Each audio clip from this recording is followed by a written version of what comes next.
everyone.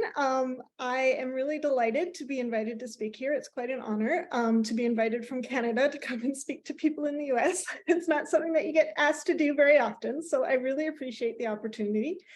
I am an autistic individual. Well, technically I have autism and ADHD, just to make it really fun. I am a person on the autism spectrum, and I have a son who is neurodivergent as well. He's been diagnosed with PDD-NOS, with ADHD, sensory processing, learning disabilities, you name it. So today I'm going to talk to you basically about four sort of main areas, or try to cover two main aims across four sort of sub areas, and that's looking at challenging inflexible mainstream attitudes towards people with neurological differences like mine, like autism or ADHD. But then after we sort of pull that apart a little bit, I want to talk about the idea of presumed competence and autonomy, something called sparks, flow, and special interests, and then this idea of positive identity, belonging, and connection. And the overall sort of focus of my presentation, of course, is going to be on autistic well-being. So in order to achieve well-being, we first must understand the kind of things, events, feelings, activities, or pursuits, persons, and so on that make a positive contribution to our lives. So Barbara Frederick's broaden and build theory of positive emotion, it suggests that positive emotion broaden and builds our psychological resources so that we're able to draw on them in tough circumstances. So in other words, she was saying that positive emotion does much more than just feel pleasant. It's actually a neon sign that growth is underway and that psychological capital is building. In order to understand what is wellness, or what is wellness for someone with autism, I want to start with holding a positive identity, then moving on to belonging and connections. Then we're going to talk about sparks, and then we'll finish by talking about expertise. So building a positive identity. So imagine that it's the late 1970s, and there's a village in rural Ontario that is so small that it doesn't have a traffic light. Now, all the women in this village have gathered at a small church just a short walk from home for a special brownie potluck dinner. Now imagine a little girl in a brownie's uniform who is staring at a long line of potluck items spread before her, and she chooses nothing. Because this little girl is unable to eat almost any of the foods that she's offered. She eats only Cheerios and milk with breakfast, toast and peanut butter for lunch, and macaroni and cheese for supper. And she eats it every single day. Now, imagine that the caring adults around her notice the little brownie is eating nothing.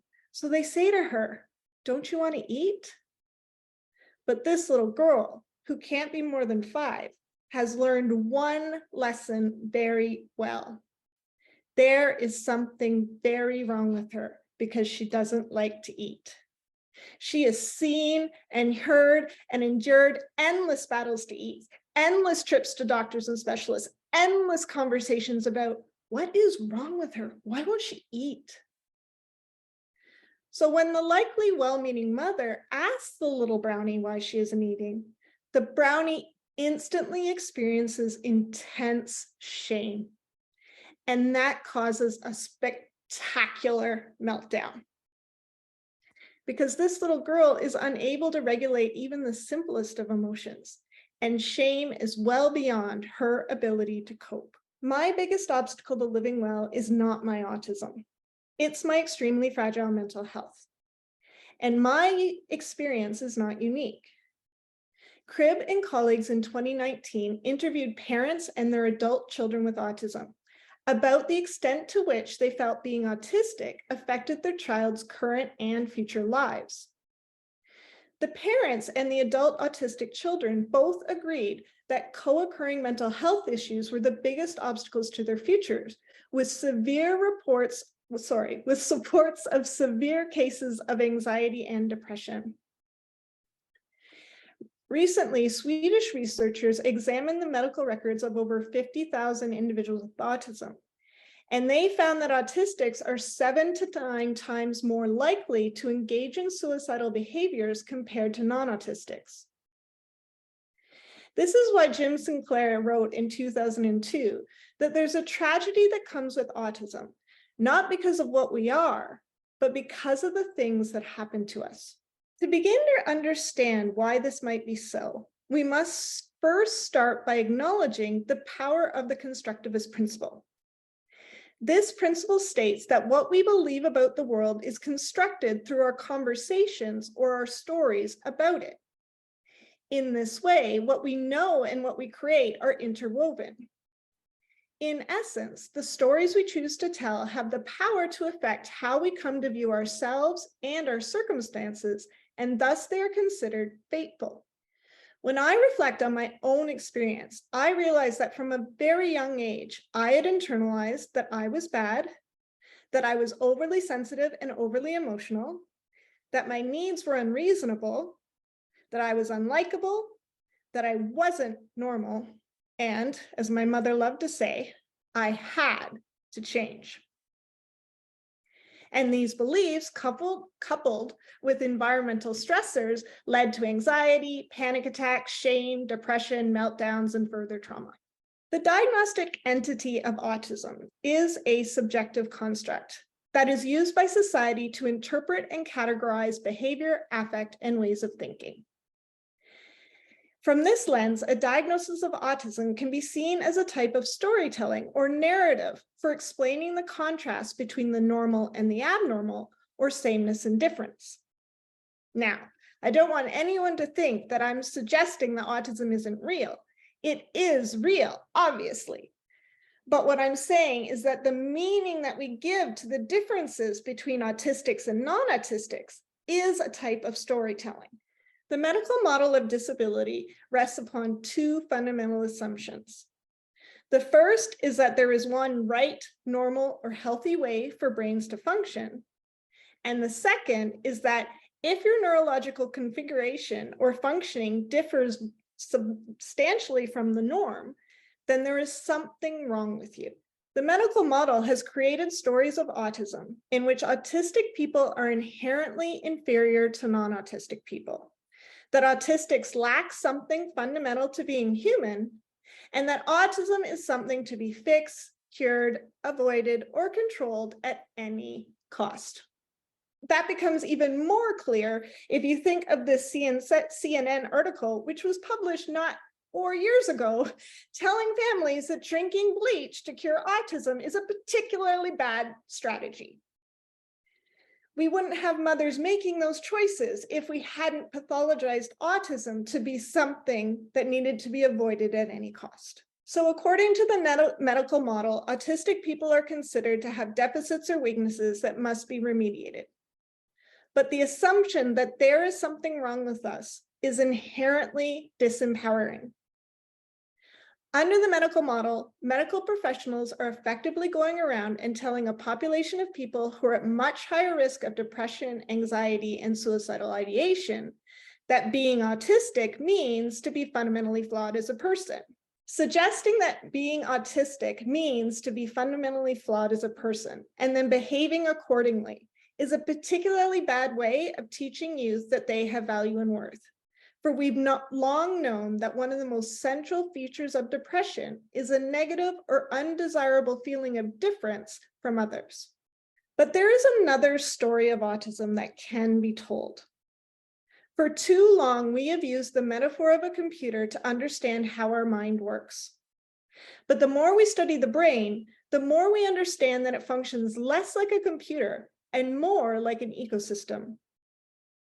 Nobel Prize-winning biologist Gerald Edelman wrote, "The brain is in no sense like any kind of instruction machine, like a computer. Each individual brain is more like a unique rainforest, teeming with growth, decay, competition, diversity, and selection." In fact, the term brain forest is a truly excellent metaphor for understanding the brain, especially when we're discussing how the brain responds to trauma by redirecting growth along alternative neurological pathways, and to explain how genetic so-called flaws often bring both advantages and disadvantages. The term neurodiversity refers to the simple fact that all brains are different. If you could take every single virtue that any human on this planet could possibly have. There is no human that is excellent at every single one of them. The neurodiversity movement rests upon three fundamental assumptions. First, that diversity in human brains is valuable. Second, that a normal brain is a socially constructed fiction, and rather there is actually a wide variety of brains populating this world. And that the power inequalities and stigma experienced by neurodivergent peoples often mirror the social dynamics towards other minority identities, such as those as cultural or ethnic minorities or sexual and gender minorities. In 1979, an autistic advocate named Judy Singer wrote, "Just as biodiversity is essential to ecosystem stability, so neurodiversity may be essential for cultural stability." More than a decade or 2 decades later, Harvey Bloom wrote, "Neurodiversity may be every bit as crucial for the human race as biodiversity is for life in general. For who can say what form of human wiring will be best at any given moment?"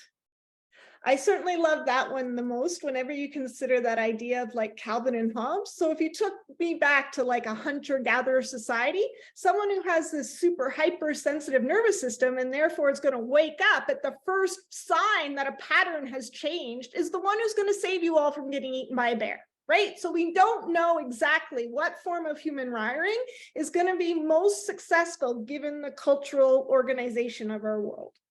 Autistic people desire to be seen as having positive attributes, strengths, and agency beyond a disorder or disability. While we often have more challenges than non-autistic people, the overall well-being of autistic children and their families is being harmed when we frame autism in terms of deficits alone. And so here on this slide, I've listed a whole bunch of different strengths that are often common among people with autism, but I'm going to return to this slide, so I'm not going to read it in detail now. So given I've sort of blah, blah, blah now for about 5 or 10 minutes around this positive identity thing, what should you do? What can you do differently based on this information? Well, the first thing I'll talk about is this idea of identity first language. So I am going back and forth between identity first and person first. So person with autism versus autistic person.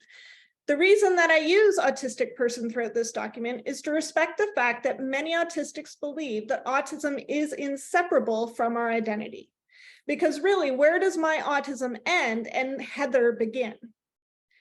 This language is also used to emphasize the fact that many of us derive strong positive feelings of affiliation to our autistic identity and the larger autistic community, which would be akin to someone being proud of your cultural or ethnic identity. For example, I could say I'm a proud Canadian in the same way that I would say I'm a proud autistic. To help autistic individuals form a positive identity, we have to remember that words are powerful. So before you describe the characteristics of autism, ask yourself, would I use this language if I were speaking to an autistic person? Or does my language unnecessarily other autistic people by suggesting that the characteristics of autism bear no relationship to the characteristics of normal people? And then lastly, consider, does my language suggest that autistic people are inherently inferior to non-autistic people, or assert that they lack something fundamental to being human?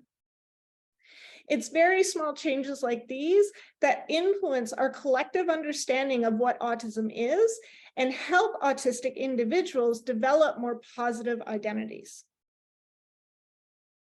So I'm just going to take a very short, brief pause. Are there any questions? How does this impact like severity levels? Because I know that often comes up as a question, right? And I don't know if you cover this as you're going through. And right? I'm laughing because it's such a nightmare topic right now. Right? So, and I'm wondering if maybe the short answer is don't use them. That's the short answer. Right? So, So I can tell you a right. little bit of why autistic people get so mad about this. It's because Yeah. we don't have good measures of severity, right? So you can label someone as severely impaired based on, say, their verbal IQ score, but I could have a perfectly intact intelligence and have and be non-speaking, and therefore I would count theoretically as severely delayed. The other reason autistic people get so upset about this is because my functioning is highly dependent on the environment that I'm in. So you can say that I'm quote unquote low functioning if you stress me, put me in a highly stressed, very busy, very chaotic environment, and I will look perhaps quote unquote low functioning. But if you give me a supportive environment, I might look very different.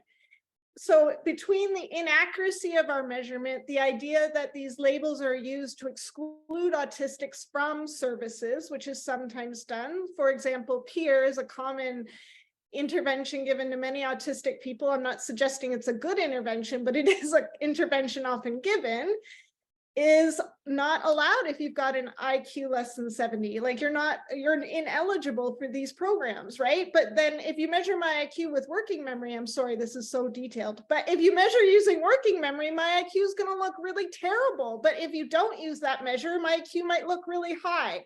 So does that sort of, I know too much. I appreciate you jumping into it the way you did, because honestly, it was more of a, hey, can we just, along with thinking about the belonging, the connection, the identity, and all of that, can we also remember it doesn't apply just to this certain group, but all encompassing. So that was more of my, and I appreciate you jumping into it like that. So thank you. You're welcome. And if I didn't explain anything properly because of lack of time, please make sure to ask me again later in the presentation or at the end. I'd be happy to talk about it more. Okay, and that is actually a common, so there's quite an argument right now between parents and autistics around that idea of, does this actually apply if my kid has an intellectual delay or is non-speaking or will never go to university? And even though they make that argument, I know that many people on the other side say, well, yes, it applies, because all we're asking for is that you remember our humanity first. And therefore, it does apply to all autistics. I'm not saying it doesn't get more complicated, but it does apply. Okay, so let's talk about the importance. So the reason we start with that sort of positive identity first is because the caveat or the takeaway message in all of that positive belonging stuff is that when disability is perceived as a weakness and not just a quote unquote different form of normal, it hinders one's what's called social participation. So Krieger and colleagues defines participation as referring to how a person's life is interwoven with the social life of their family, friends, community, and society. And it includes feelings of belonging and engagement, as well as having a sort of societal perspective. So in this presentation, I'm actually going to summarize a number of sort of qualitative studies that looked at how to support autistic well-being, because these qualitative studies give you firsthand perspectives or the lived perspective of what autistic people think and feel in their own words. And so this study, Lamb et al., is one of them. And so in Lamb et al., they actually used this thing called photo voice, where they were asked to take a bunch of pictures and then describe what those pictures meant to them. And then the researchers basically tried to figure out, well, what does autistic mean well-being look like for these autistic adults? And so the first sort of finding of their study, and what they actually literally labeled their article, is that autistic adults in this study, they offered rich descriptions of their positive well-being that reflected their unique individual differences, as well as a strong sense of connection with others in the community. And then that's why they said that the overarching theme of the whole study was that autistic people are different, but we're connected. Another striking example was that we often form really intimate connections with animals, and we will often view these as genuine friendships, and often even exceeding the quality of many of our human relationships. And it does make a kind of sense. And yes, those are both me. It does make a kind of sense because animals are non-judgmental, they're sensitive, they're always available for comfort and support. And they often allow us to cope with the stress. They provide us a sense of companionship, and they give us this sort of sense of unconditional acceptance. In another study that was looking at autistic women, it was one of the things, so that is actually my father on the right-hand side of the screen. And in the middle of the screen is another professor in my faculty named Dr. Veronica Smith. And so in this particular study by Webster and Garvis, many of the women spoke about the influential people in their lives who believed in them and subsequently enabled them to believe in themselves. So these influential people included family members, university professors, employers, romantic partners, friends, and coaches. And they're all viewed by the women as individuals who possessed knowledge, perspectives, and critical information that they felt they were lacking. So the women, these autistic women, had trust that these individuals would help them, give them the input they needed to act in a particular situation or to help improve their skills. More importantly, these influential individuals instilled in the women the belief that they could achieve goals and be successful in different aspects of their lives. And that's certainly true with these two mentors on the screen. So my father, even though he is 73 years old, he and I talk every Sunday morning, and I tell him all of the things that I have in my week, and I tell him all the requests I've gotten and all the, like, he just helps me manage that sort of like intense, like Heather has way too much work and too many things have happened and she needs to try and figure out where to focus first. Or we'll talk through, okay, I saw this weird thing happen in that meeting, but I don't quite understand what they were saying. Can you give me some feedback or guidance on what you think might have happened? And like I said, I do that every single week, and I am so incredibly grateful to my father for that type of guidance. Now, my father was never a professor, but he did work as an executive in an auto parts company. And so his understanding of that sort of complex social world is really helpful in my role as a university professor. But if we go over to Veronica, both my dad and I, so my dad was this executive director or whatever, right? But he started out driving a truck for the company. And he just had this amazing mentor who believed in him. And my father says believed way too much in him, but regardless, believed in him and kept giving him promotions and giving him more opportunities and guiding him.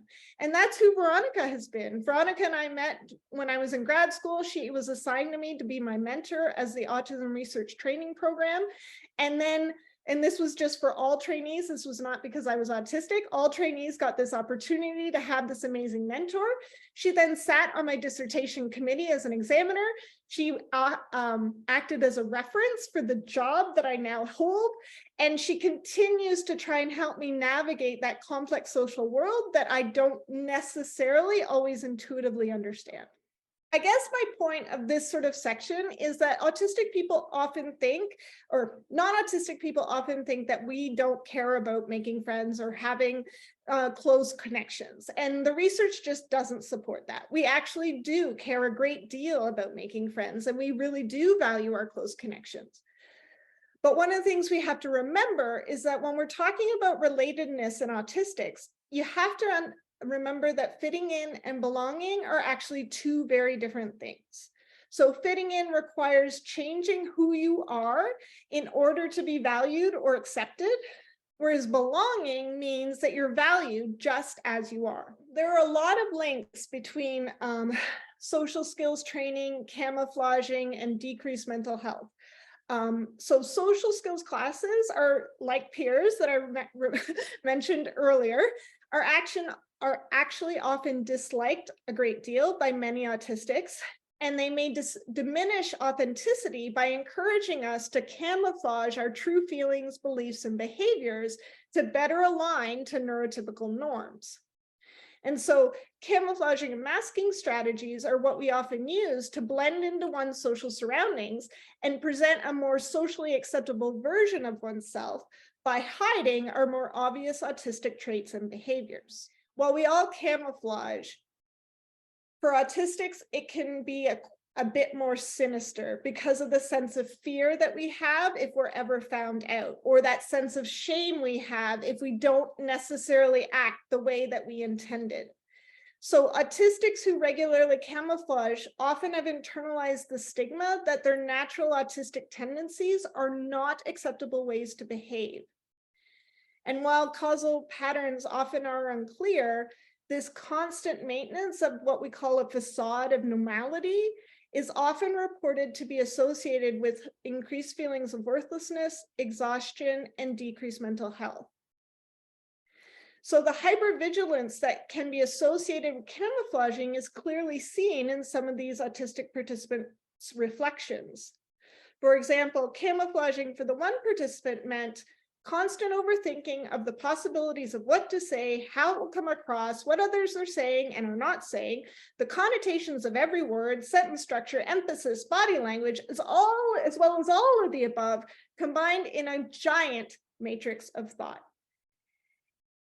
So it's little wonder that once our eyes are opened to the fact that we need to quote unquote monitor everything that we say or do in case it's going to be to avoid the stigma and discrimination of acting autistic, we often end up with these co-occurring social anxiety disorders. And that can just make it even harder for us to form those valuable connections that we so desperately need. So there's a picture of my boy at 17 years old playing his laptop video games with his headphones on, because I can't think of a better example of my son being his true, authentic self. So what are my recommendations? Well, first, families, clinicians, service providers, teachers, we have to ensure that autistic people are not coerced into learning social skills for the sake of the neurotypical people around them with whom we interact.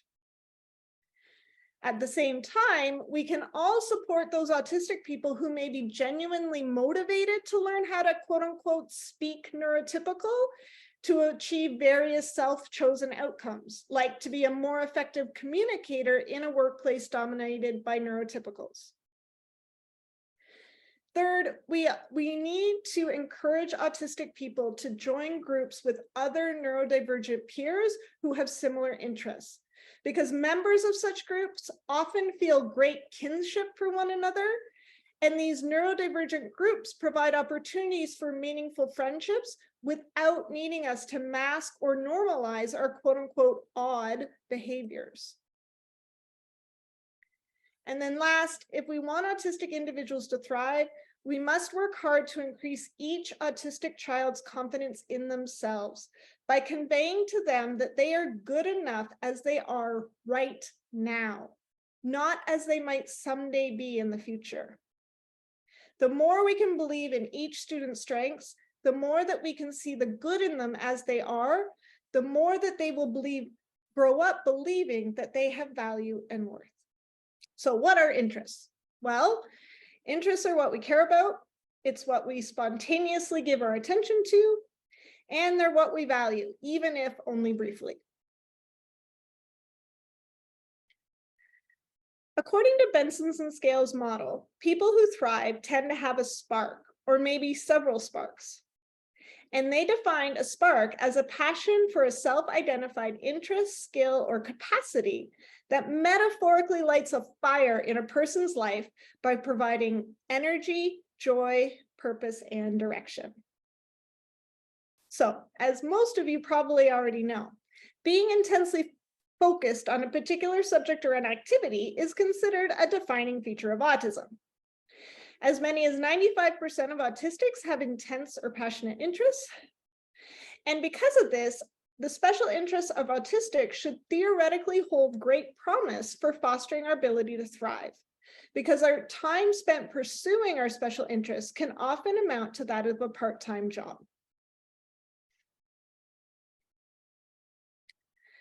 So to truly know a person with autism, you must know our special interest areas.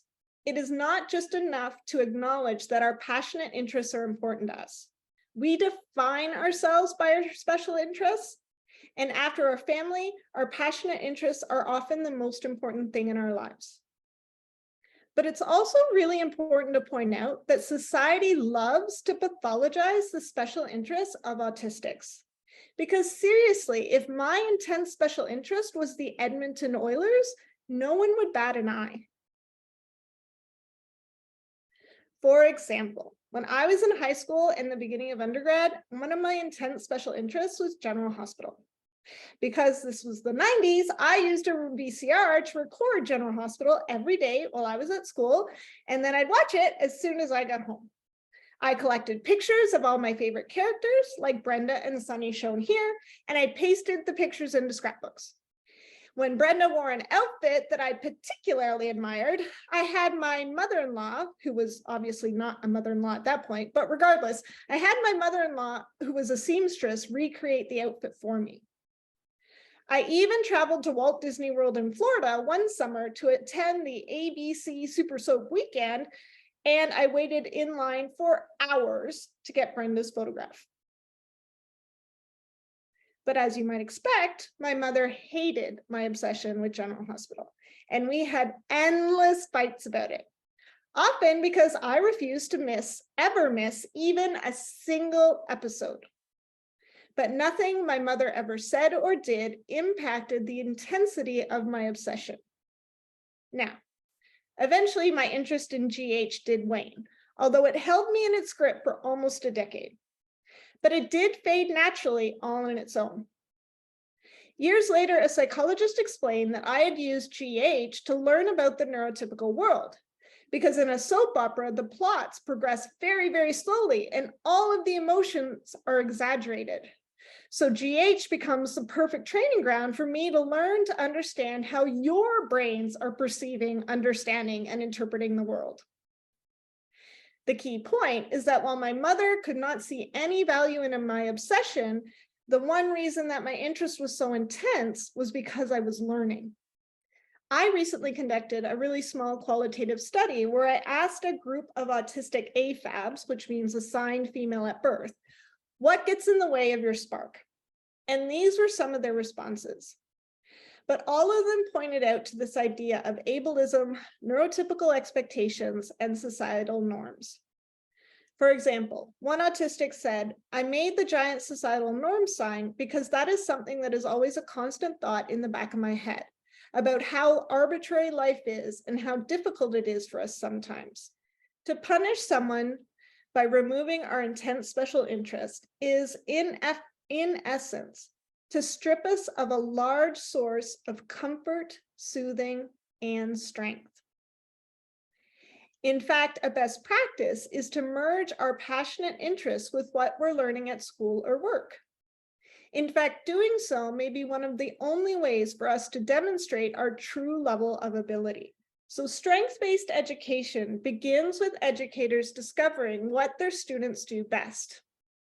Then educators help students use their strengths while learning new or difficult things so that they can reach previously unobtained levels of excellence.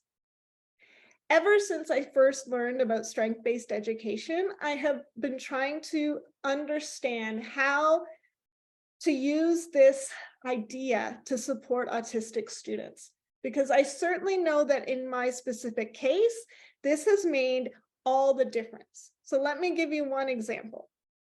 I wanted to be a prof. Why I wanted to be a prof is sort of long and complex and whatever, it doesn't matter. But the point is I wanted to be a prof and I felt like I needed to do it well. Well, that belief, that need, that desire, that self-determined goal led me to practice a lot of skills that were really hard for me, like how to give an appropriate presentation, how to manage 14 million projects at the same time, how to manage 14 million deadlines that you can never remember anything for, right? And if you just said, Heather, you got to learn how to manage 14 million deadlines, I'm going to say, go away. I don't need to know this crap, right? So if you really want me to practice something that's going to be really hard for me to do, you better make sure that I can enjoy doing so, because no one on this planet is going to be able to practice something that makes them miserable all day, every day. 2021, Wood actually ran a study, and she was looking at the advantages of incorporating intense or passionate interests into the educational curriculum of students with autism. And these are many of the positives that she noted. So she talked about improved access to learning, curriculum, and tests, greater task completion. They had more communication, because obviously, if you ask me to talk about my special interest, I'm probably going to talk to you for a really long time. Greater independence, more intrinsic enjoyment of the activity, a source of comfort, and the development of expertise. Now, I cannot come up with a better real-life example of using strengths to guide learning than this photo of my boy. In grade 4, his most favorite thing in the world was Minecraft. But unfortunately, his least favorite thing in the world was school and homework.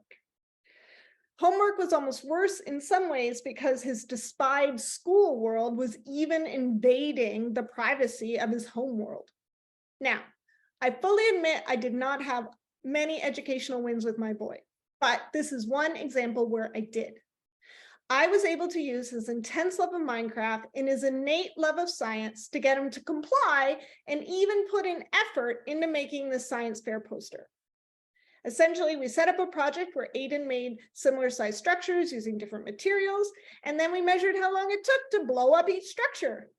This allowed Aiden to explore the properties of different materials in a very hands-on way, and his love of blowing things up kept him engaged and focused on the task.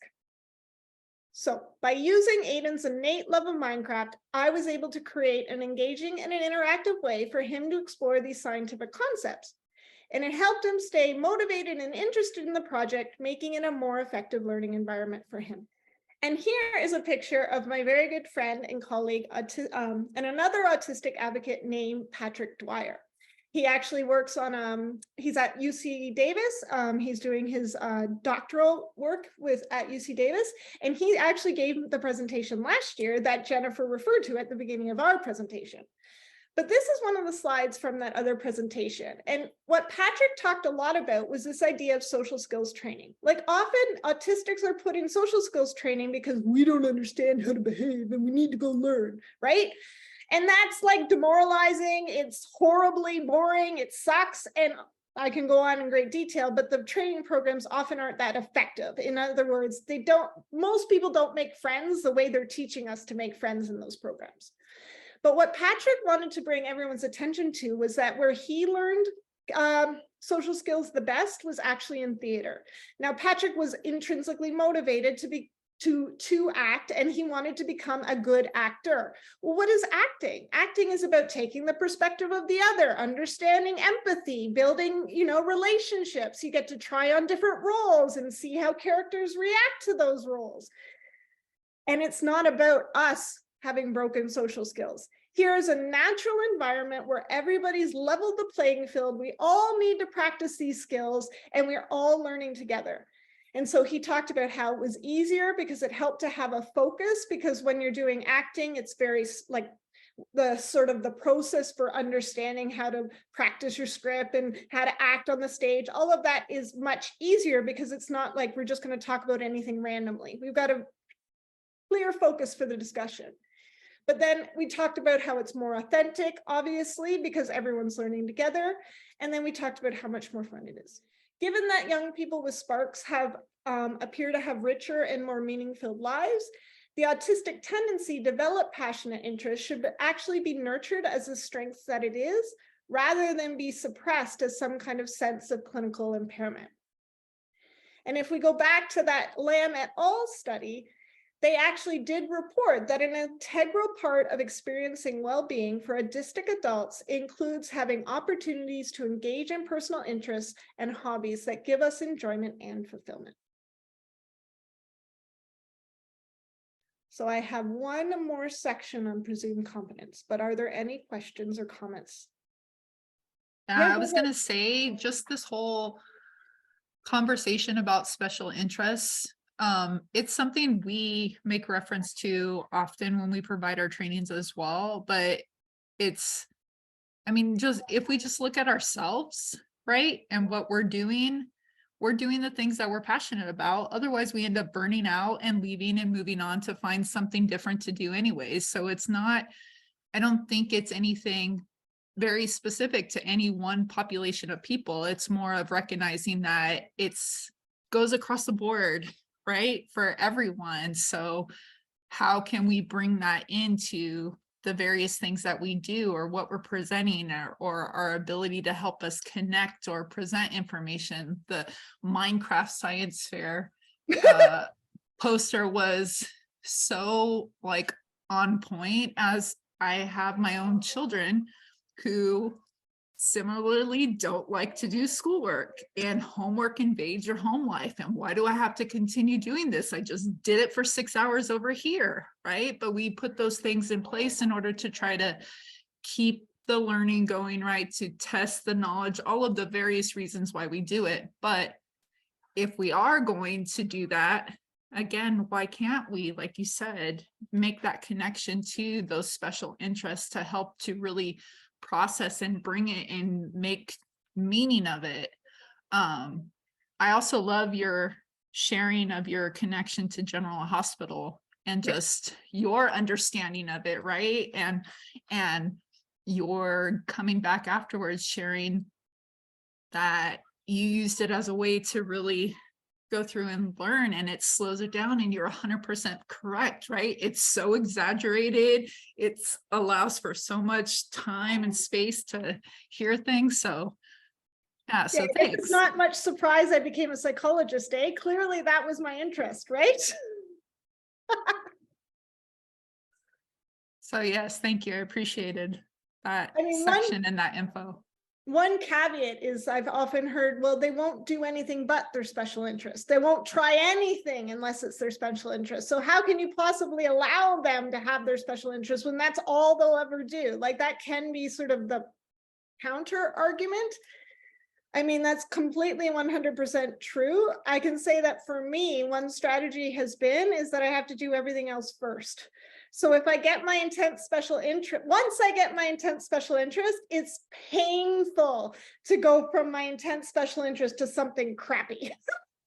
So I've learned that for my own personal world, I have to delay. I can't allow myself to do those really fun things, or else I get too grumpy when I need to do other things. And so that's just one strategy I have personally used. Another thing, though, I think it's important to remember is often the reason you don't want us to talk about our special interests is because it's annoying you.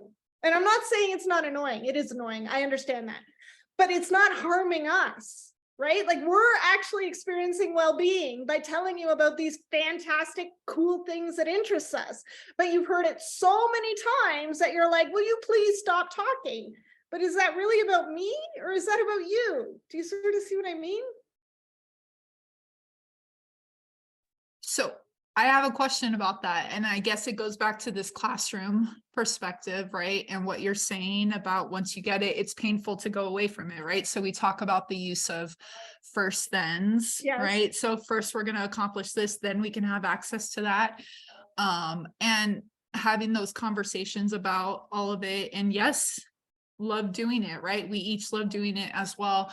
But how do you approach it?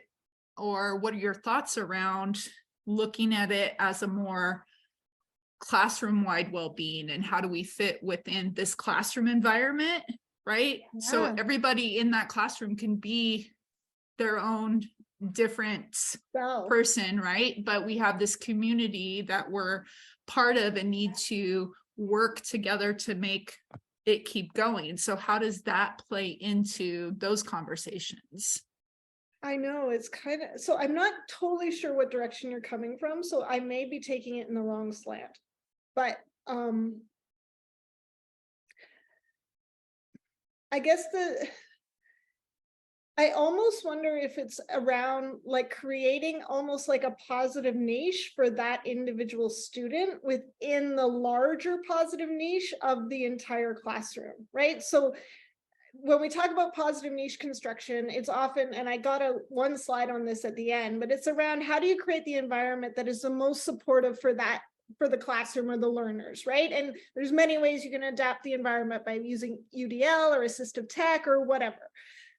But one of my students gave me a hard time because I marked him low on his assignment, and he said it was the student's responsibility to create a positive niche in the classroom. And I nailed him for that. And I'm like, no, it's the teacher's responsibility to create the positive niche. But I actually think he had a good point because he argued with me.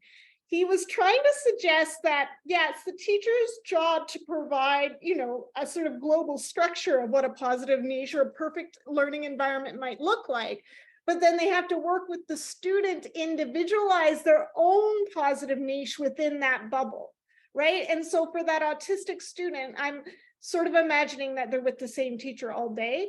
But if they're with the same teacher for the whole day or similar, is that a good round, Jennifer? Is that the right? Should I think of it like that, or were you thinking of it slightly different?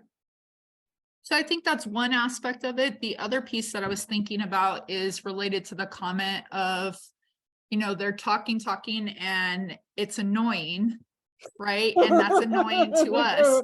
But at some point, what I think yes, more of how does that fit within being able to go through an entire day if we're in a place where we have to go to school and we're learning and doing that, how do we fit that within continuing the movement and progression across our day where it doesn't come across as I'm telling you to stop because I'm annoyed by it, but more of I need to redirect you so we can keep moving forward with what we have scheduled for the rest of the day.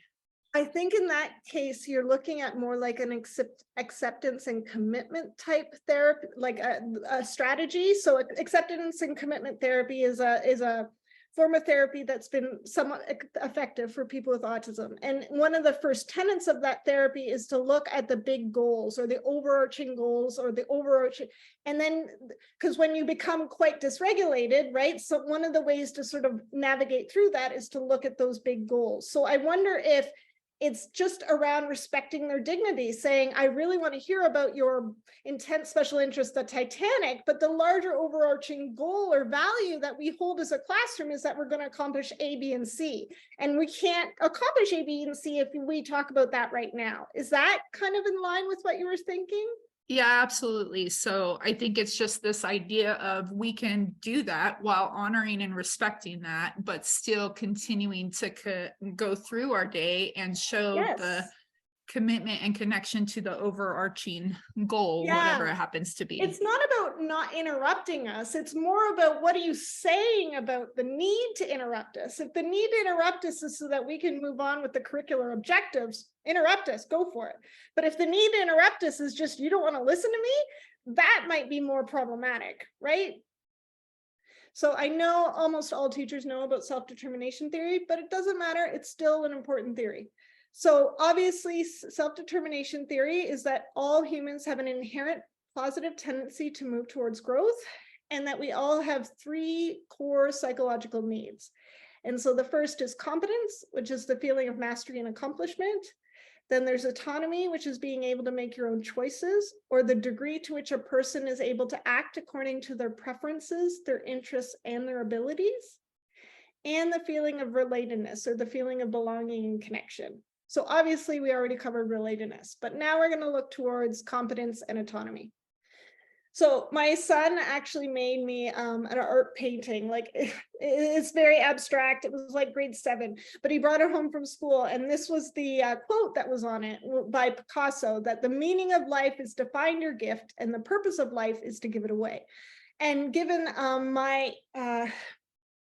focus on building autistic well-being, this became particularly prophetic that Aiden sent it home to me. And so basically the main message of this section is to learn to use your autistic traits to your best advantage. So there's actually something called the interest model of autism, and it highlights the important advantages of these sort of autistic cognitive style. And for those of you who care about such things, they talk about us having a monotropic tendency, or that's the ability to highly focus on a few interests. And so like I mentioned before, there was a study that was done in 2021 where they were looking at they were looking at employees, so autistic adult employees, and they were trying to basically summarize the main strengths that these autistic employees felt they had in the workplace. And here's a whole bunch of different common autistic strengths around, being logical and systematic, honest and trustworthy, meticulous, and so on. But let's just take one of those strengths. This is sustained and intense focus, and see what happens in terms of this idea of developing competence. So sustained and intense focus is an example of how you might use your autistic strength to your best advantage. So those successful women in the Webster and Garbus study, they reported that their ability to focus on a goal was one of the things that helped them most when they encountered problems. In fact, the autistic proclivity for this ability to intensely focus may actually make it easier for us to enter into Csikszentmihalyi's flow state. Because it makes it easier, because our ability to hyperfocus may make it easier for us to enter into flow, it also suggests that being hyperfocused is actually leading to a great deal of well-being for autistic individuals. But intense and sustained focus leads to more than just well-being. It actually also leads to the development of expertise. And so as teachers, we always want kids to learn deliberate practice, because deliberate practice is characterized by a high degree of focused effort to develop specific skills and concepts that are beyond one's current abilities. Deliberate practice is not just about repeated performance, it's actually about effortful practice that pushes learners beyond their current performance. For instance, playing basketball games is one way to get better at basketball, but if you just play basketball games and you never actually practice the skills, it generally leads to what we call a performance plateau. And then to escape said plateau, players actually need to step away from the games that are actually the reason for playing basketball, and then put in dedicated effort to improving their shots and their moves and their general conditioning. The importance of quantity was first sort of captured by Erickson and his colleagues in 1993. So they actually ran a study where they compared the violin students at a prestigious Berlin School of Music. Some of the students at this school were preparing to become music teachers, but others were preparing for careers as concert violinists. What these researchers found that those who wanted to be a concert violinist, i.e. more of an expert, they practiced alone and not for fun almost about 24 hours per week. When they looked at the music teachers, the people who wanted to become music teachers, they practiced on average for about 9 hours a week. So you can imagine that over many, many, many years, these differences are going to actually accumulate into thousands of hours of practice. One source of evidence that expertise depends on practice and not from innate ability actually comes from this study of both taxi drivers in the UK, in London, and from chess experts. So chess grandmasters, they can actually remember the placement of the pieces on a game board extremely well. And so if a chess master looks at a game board, they'll be able to remember exactly where all the pieces are, and they can probably theorize what the next best move is. But that completely changes if you put those chess pieces randomly. If you just randomly put the chess pieces on the board, these chess masters are not any better at knowing what was there or what they saw than any of us.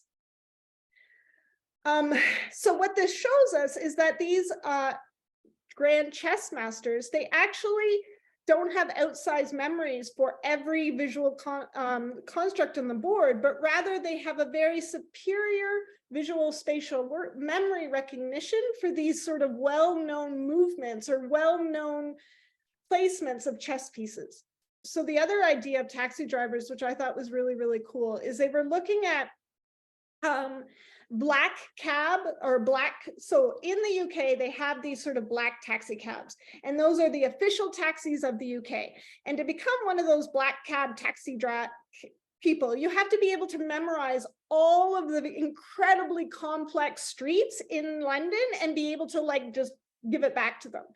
And then they compared those individuals with bus drivers. And bus drivers in the UK, they still get lots of hours of practicing driving on the roads and so on and so forth, but they don't have to demonstrate that memory recall the way that these black cab drivers do. And what was really, really interesting, is it's around this sort of, I totally sort of forget the finding. Now I feel stupid, but regardless, forgive me. The main finding essentially is that these black cab taxi drivers ended up appearing to have this sort of superior memory, but really it was more about practice than it was about the fact that they were somehow significantly different than the other people. The sum of all this is if you've got a hyper-focused tendency like I do, you can, and I'm willing to put in thousands of hours to memorizing specific patterns and areas of interest that I find interesting. That is something that you probably want to nurture, because that is something that will lead to the development of expertise. And it was interesting too, that these studies often talked about how important learning was, and it was often considered essential to the well-being of autistic adults. So in one study, they talked about the importance of learning to become a better self, especially around being more self-reflective.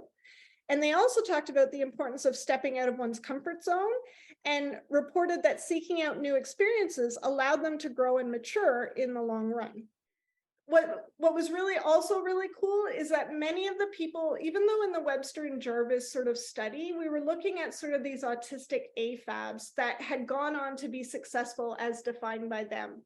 But what was really cool about that study is that most of these autistic women, even though they were now successful, had had numerous early failures, like dropping out of school or experiencing problematic relationships and so on. But they were all able to identify inner qualities or inner strengths, which enabled them to persist in times of difficulty, and that ultimately allowed them to succeed in some way. They also talked about in these studies how important it was to see yourself as an agent of change. So many of the autistic AFABs had, even though they had faced all of these significant obstacles, like abusive relationships, loneliness, failure at work, at school, and some of them had even experienced prison. All of them, however, at some point in their life had made at least one key decision to take charge of their life and to create an alternative and more constructive future. Another thing that I think is really important to sort of point out just before we close is this idea that there are a number of autistics who believe that they are doing really well. There are a number of autistics that are existing together in environments and niches that they've constructed, and they're able to do really well. And we need to highlight that, because I can remember when I first read a study, I can't remember when. I remember when I read the study, though, it said something about autistics were generally happy. And I remember being incredibly confused. I was like, what do you mean autistics are generally happy? I'm not happy. I'm generally miserable. Like, what is going on here? The problem is that too often all we hear is about the mental health problems. All we hear is about the mental health challenges. Well, there is another side. There are some of us that are doing really, really well in ways that we personally have defined as doing well. And that's really key too. Like, what my son may never go to university because he is not particularly interested in school. And maybe for my son, doing really well is working on my cousin's farm. And yes, he really does do that, and washing dishes. Maybe it's not in line with the expectations that I hold for myself. But as a mother, what I want more than anything else is for him to be employed and for him to be happy. And if those are the two choices that he makes to make both of those things happen, then that has to be good enough, and it is. Valuing neurodiversity means that you understand that those who are wired differently from what is considered the norm are not bad or disabled, and they don't need fixing, but we're merely different.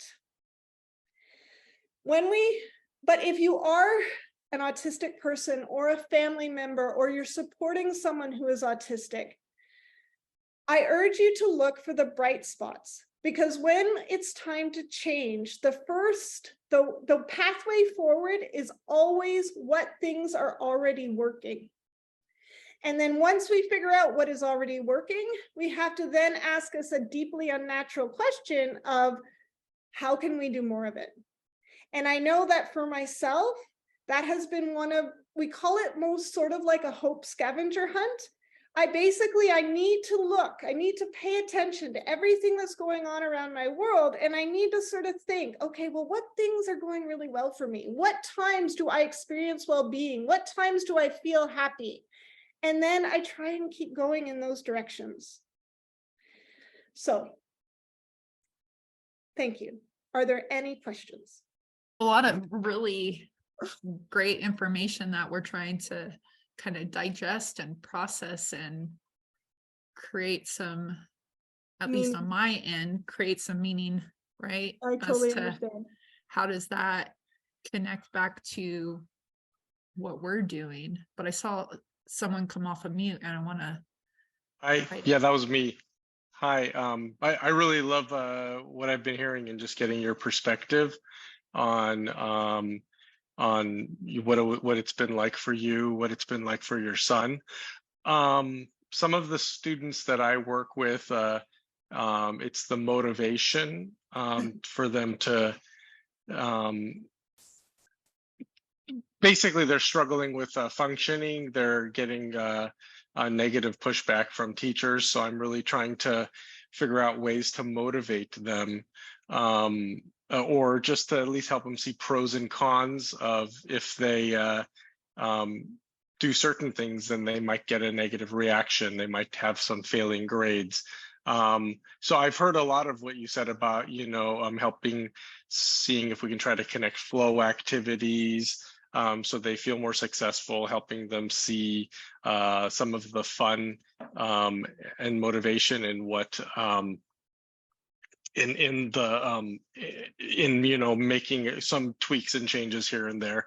I don't know what my question is exactly. I just, that's what I'm struggling with is, like I have a student who, it's funny enough, it's Minecraft, and he wants to bring his laptop and open it and play games in every class rather than listen to the teacher. And I'm telling him, you can't do this. This is, it's not okay that you have to do the learning and the teaching, and do the work first, and then afterwards, maybe, and I don't say it this way, but I'm basically thinking, there's friends to be made out there, and there's benefits to having friends, even friends you could play Minecraft with, but he's missing out on a whole social piece because it's all about when can I open up the laptop and play Minecraft again. So I don't know exactly what my question is, but it's a struggle that I have.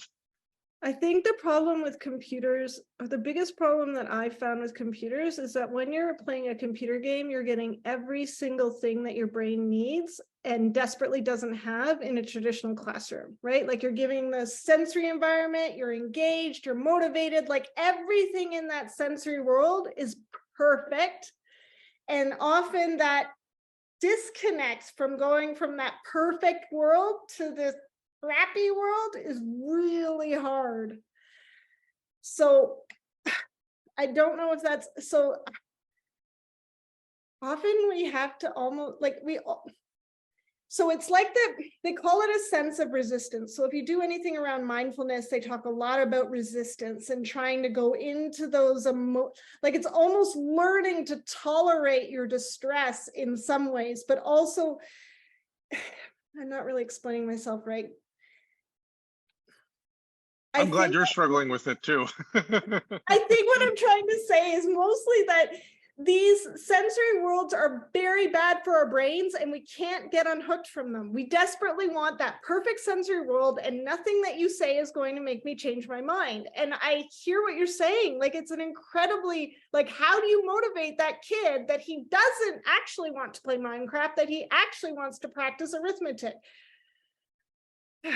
Yeah, it's hard to compete with a computer, and Minecraft's more fun than talking with me and learning whatever skill. I get that. And sometimes that's how I come at it, is I think I heard, in order to melt away the resistance, you go over to their side, and I say, I get it. I get why you would rather play this because it's so much more fun. You get to do a lot of things that you want to do. And if the people around you are letting you do it, that makes sense. And sometimes they don't have enough space on their own side because you've sided with them so much that they're like, well, actually, I'm pretty lonely at lunch. So I try to get there by being genuine Yes. and pointing out all the great things they do have.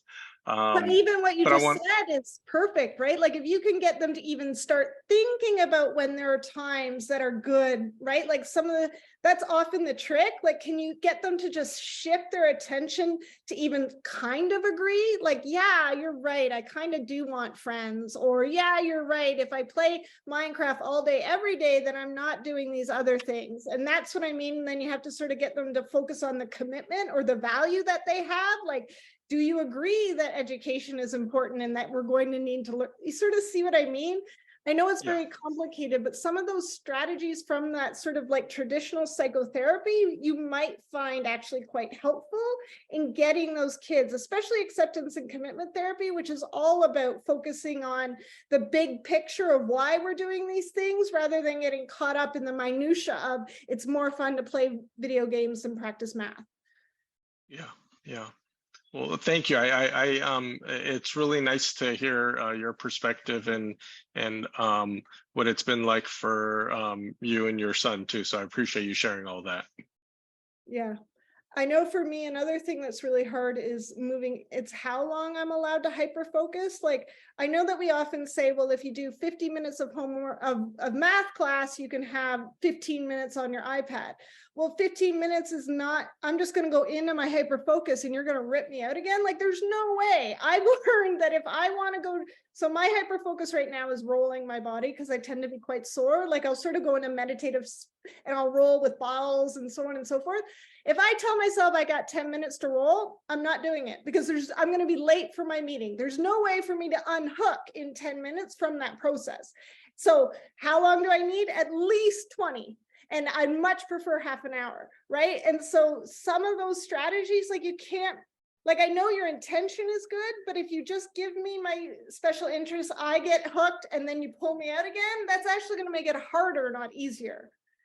Mm-hmm, mm-hmm. That's interesting. Yeah, to actually ask them, well, what is the amount of time you need, and maybe potentially negotiating, yeah, like Minecraft. exactly. Like, can you give me an hour if I do a longer session, right? Like, I know it's going to be hard if I'm moving from class to class and I have different teachers, but if there was any way to like sort of say, okay, well, you need me to focus for a longer period of time, and then I get a longer period of time with my special interest, it may work better for me. I know it could not work better, but you sort of see what I mean. I do. Thank you. Any other questions or comments or tricky things you're dealing with? So if you go back to the whole being pulled out of the special interest, right? Mm-hmm. What you were saying about rolling, but I even was thinking along the lines of Minecraft and knowing some what if we were able to make a connection related to the completion of an activity within it? So it's not so much, right, the time span, but more of, hey, you can go in and do beginning and it. So there's yes, a that full might work. Like a whole, like if there's a natural reason, like say it was like a video game, like you're gonna pass this level, right? And then because there's a natural completion, then there's no arguing about when done is, right? It's just, yeah, that would work for sure.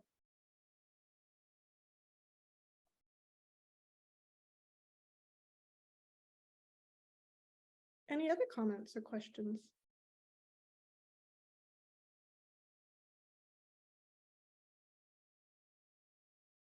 I have more questions, but I want to wait and see if someone else has one.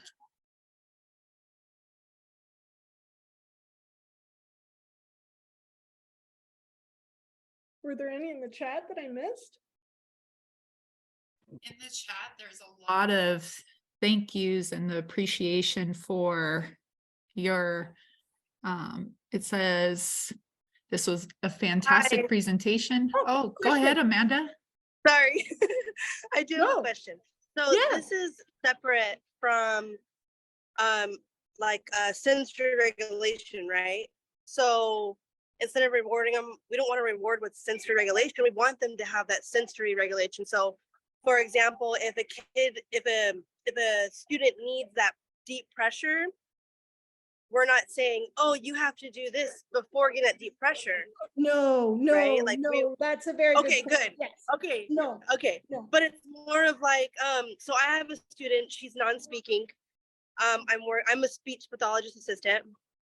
There you go. So I'm working with her AAC device. And she likes books. So for me, it's not easy, but I can apply that book in session and asking questions with her AAC device. But in class, you know, sometimes that book can get in the way. So is it more of, okay, if you do 3 math problems, we can talk about a page, kind of like that way?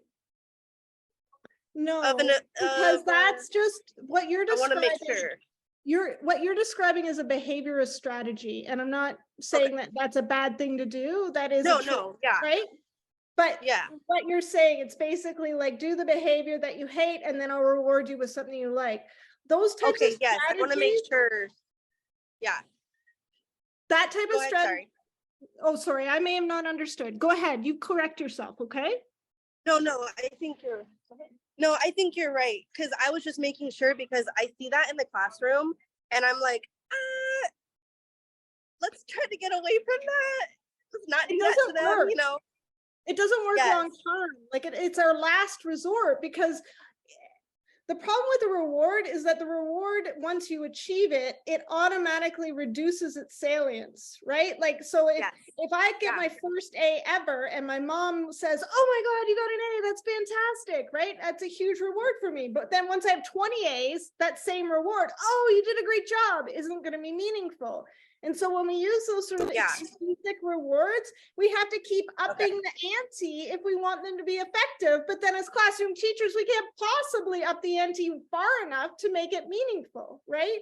Yes. So that's why I see what you're saying. It gets in the way, but it's more like you have to find an activity that is intrinsically meaningful, that encourages her to talk.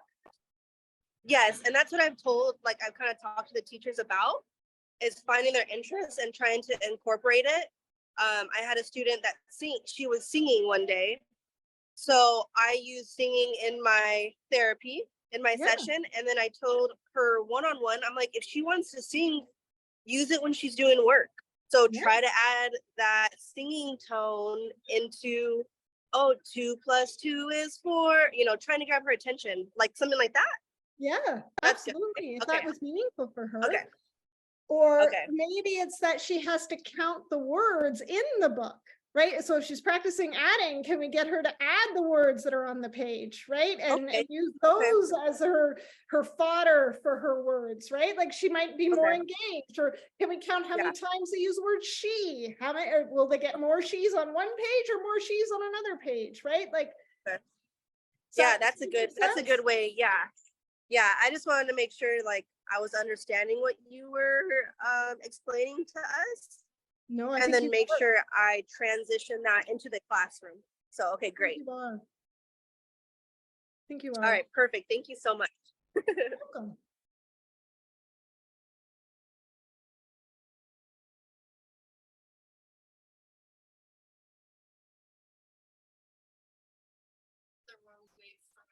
Any other questions? I want to read to you the comments in the chat. So this was a fantastic presentation. Will this be recorded? So we did share it'll be recorded. Amazing and helpful information. Thank you. Dr. Brown, your presentation was amazing, authentic, and very, very helpful. Thank you so much. Thank you for sharing. This was great information, and it was great to hear it from your perspective. And thank you from a fellow Canadian. I appreciate your insight and presentation, Dr. Brown. Yeah, that's awesome. Thank you. Did you have any, you said you had another question, Jennifer. What was it? I do have a question, and I'm sure it's going to get us into a rabbit hole. So I'm trying to think about my specific around this question. So it is related to social skills training and providing that and supporting that. And I asked this specifically because it is something that comes up all the time, right? And also because I am a person that provides the peers training, and I know your thoughts around that. So I am going to be just basically upfront about it. I offer it. I don't offer it exactly the way it's offered through UCLA, because I know that it doesn't meet the needs of our population, specifically within our high desert community. We have a lot of variation, and we have tons and tons of referrals that come in. And if I were to base it solely on the fact that you need an IQ of above 70, half of our kiddos wouldn't receive any of that support, right? So we do modify and support kids as they're coming in, and matching it to what's your level of understanding? Is there a way I could present this more visually? Is there a way we can pull you one-to-one and talk about it in practice and those different things? But I was wondering, where I often struggle, and I know this is part of the interview process that we do. We meet with the families, we get the information from the referral, and we meet with the teen as well to go through and explain and get their thoughts about, hey, should I be a part of this? Is this something I'm even interested in? The piece that I struggle with is what to do when the teen's like, really, I don't think you're going to meet my need, or really, I don't have an interest in what you're wanting to present. But then we have parent pushing, right? And we also have a referral coming in from a specific way. How do you navigate that nightmare? Yeah, and because we will continue to move forward. And what we've done, and I guess I want your feedback related to this, is gone in and honored that. I hear you. I'm going to let you know these are the different things. I'd love it if you'd be willing to come in and give it a try and talk about it as we go through. And we've done check-ins, and some kids, they drop out because it really wasn't what they want, and others end up following through. But I'm wondering, is there maybe an additional component to add in to really hear and honor their voice related to it, but also navigate the system that we're in? So do you think it might work to present it differently, like to present it as if we're learning to speak neurotypical, because at some point we might be in a workforce dominated by neurotypicals? Like, would that kind of reasoning work, do you think, or would they still say, I don't care? So honestly, I don't know the answer to that, because I haven't really, tried it that way, right? More thought about it in relation to its content for friendships, making and keeping friends, right? And we get into the conversations around, who do you hang out with? Do you want someone to hang out with, and things of that sort. But never really approached it from employment angle. Yeah. It might sit well, right? Like, if you said, instead of saying, we want you to have friends and we want you to make friends, I know we do, but instead of presenting it that way, what if it's like, we want you to have successful relationships with these neurotypicals you're going to have in the workforce, and we can't choose the neurotypicals that we work with, so we have to learn these stupid skills to, you know what I mean? Like, it's really about, are you approaching it from the fact that I'm broken, or are you approaching it from the fact that maybe this is just information that will be useful to me at some point? I don't know if that would help or not. I know that a number of the autistic advocates that I work with talk about it in that way, and we certainly think that it would help a great deal if it was simply presented as, this is not because you're stupid and you don't understand how to make friends. This is just because they have weird cultural rules that you need to learn.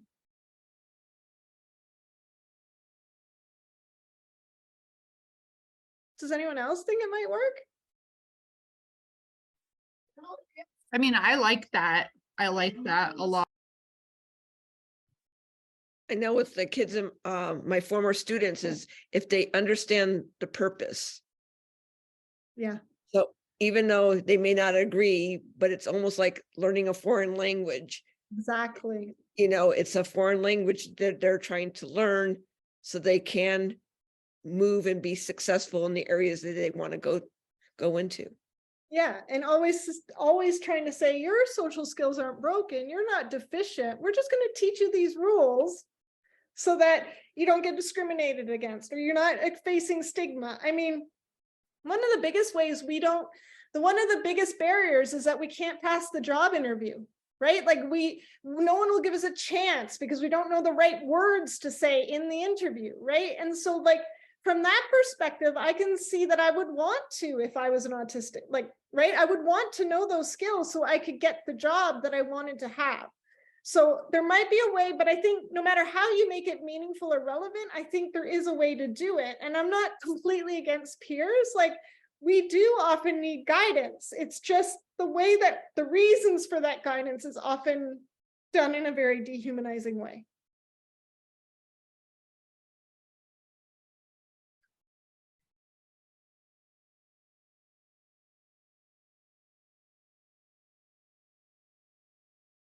Yeah, that's a good point. Are they asked what social skills they want to learn or practice? Yeah, I mean, that's a really good point, right? Like, I know one of the examples they teach is like how you would approach someone at a bus stop, and they give you sort of like this, like this very detailed description of what you should say.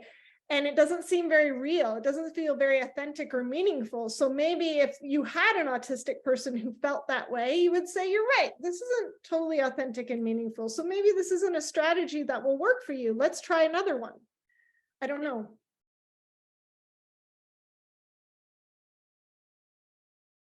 But a very good point.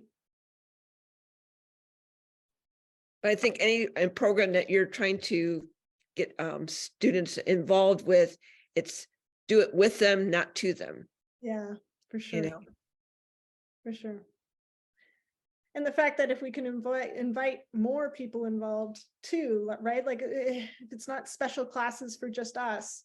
I mean, honestly, I can't imagine there are many teenagers who don't need to practice social skills. Like, even if you do have lots of friends, right? Like, social skills and being polite are not the same thing as having lots of friends. So, I mean, there's totally ways that you could make it meaningful for everyone. It's really funny that you mentioned that, because initially we started the peers program with only autistic individuals, but now it's across the board. We have teens that have anxiety, depression, Right. ADHD, autism, all over, whoever's really struggling. And that's how we've tried to normalize it. We're just talking about skills that we can put in place to, you know, feel a little bit more comfortable when we go into various social contexts.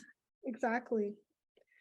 I mean, it's interesting though, just speaking of that, your comment about skills reminded me of the DBT skills. And I mean, I've been learning a lot about DBT right now, which is it's a form of therapy if you don't know what it is, but I came across this book. It was actually, I was evaluating an application for a grant. And the grant was to evaluate the effectiveness of this book. It's called the Neurodivergent Friendly Workbook of DBT Skills. And basically, what you might find it really helpful. You can get it on Amazon for $20. It's a workbook, and it teaches you all sorts of different DBT-like skills. And if you know the DBT skills, it's all around regulation and tolerating distress and so on and so forth. But they have a whole bunch of neurodivergent friendly twists to it. And so it talks about, like, there's one here that has a whole bunch of affirmations. And one of the affirmations that I love is, my sensory needs are real and deserve to be accommodated, right? So there's a whole bunch of different sort of, I don't know how this exactly relates to social skills training. I guess the reason I'm thinking it does is because it's really about learning about how to understand your emotions and how to manage your emotions. And to me, I guess that seems a lot like social skills. To me, a lot of the time, what autistic people are trying to hide is that we're sensory overwhelmed, that we're really upset by the noises or the smells or the whatever. And I noticed that in a lot of the camouflaging studies, they talk about how they're trying to hide that. They're trying to, one girl, she actually was on, She was a grad student, and she was so overwhelmed answering these questions from her professors, but it was on Zoom and she was off camera. So basically she would talk. She would then mute herself so they couldn't hear her, and she was sobbing. She would hear what they were saying. She would unmute herself and then hide the fact that she'd been sobbing, right? Like, it's so overwhelming for us to appear that we don't have it together. And so I guess that's sort of why I went on this tangent. Sometimes it's a lot of what we're trying, social skills is around trying to regulate our emotions. Sorry, I hope that wasn't too much of a tangent.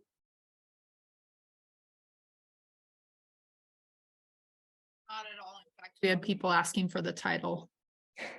There, yes, you got it. It's really good. I really love it. It's got all this stuff about like figuring out what zone you're in and when you need to regulate. Anyway, I hope that it's helpful. Are there any other questions on anything?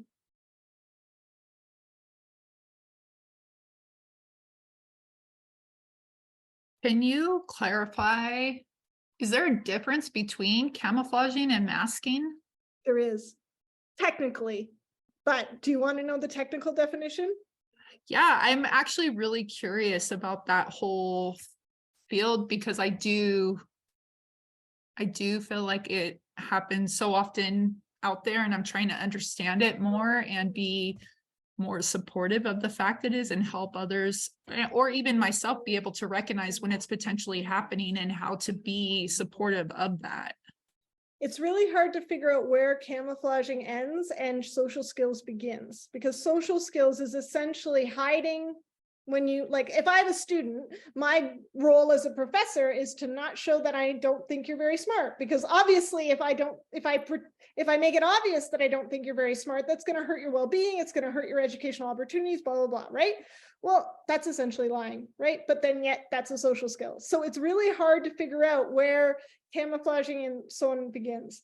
Masking is essentially not changing your inner experience and just suppressing something. So masking my stims, I don't do this, but if I stim like this, masking would just be forcing myself not to do it. Camouflaging is a bit more deep, right? And so I might change my interests to better align with the interests of my peers, or I might, like, it's just a bit more of a, it's where I'm changing parts of myself to be more socially acceptable for the people that I'm talking with. Now, again, we all do these things. Like, we all want to hide and social white lies and blah, blah. I think the cognitive dissonance, though, for people with autism is bigger, right? So we often feel it's really hard for us to pretend we don't like something because of this sense that we're being a liar, right? Or, you know, like, I think it's part of that is part of the problem. But then the other part is how exhausting it is. So it was really funny. I have these neurotypical grad students who are learning to be counselors, and I was listening to them talk, and they all had just gone on their first full day of providing counseling. And they were talking about how tired they were so exhausted, and it was so hard, it was such a long day. And I was like, why was it so hard? Like, you're just talking to people, right?